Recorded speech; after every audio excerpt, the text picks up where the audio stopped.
5 కోట్ల ప్రజల ఆశీస్సులు జగన్మోహన్ రెడ్డి గారు ఉన్నాయి. సూర్యుడు తూర్పును ఉదయిస్తాడు, ఒకవేళ పడమర ఉదయిస్తాడేమో నాకు తెలియదు, కానీ జగన్మోహన్ రెడ్డి గారికి ఉన్నటువంటి ప్రజాబలం ముందు మే ఆఖరికి జగన్మోహన్ రెడ్డి గారిని ముఖ్యమంత్రిగా ప్రమాణ స్వీకారం చేయకుండా ఆపగలిగినటువంటి సత్తా దమ్ము ఉన్నటువంటి మగాడు ఈ రాష్ట్రంలోనే పుట్టలేదు.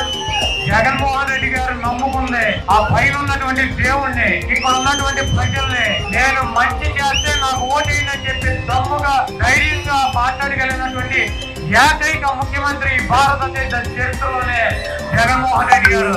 ఇటువంటి పవన్ కళ్యాణ్, చంద్రబాబు ఉత్తపుత్రుడు, దత్తపుత్రుడు, బీజేపీ వదినమ్మ, చెల్లెమ్మ, మోడీ, సోనియా గాంధీ ఎంతమంది వచ్చినా కూడా జగన్మోహన్ రెడ్డి గారి ఎంట్రు కూడా పీకలేరు. ఈ రాష్ట్రంలో జగన్మోహన్ రెడ్డి గారిని అధికారంలోంచి ఎంచగలిగినటువంటి శక్తి, సామర్థ్యాలు ఎవరికీ లేవు.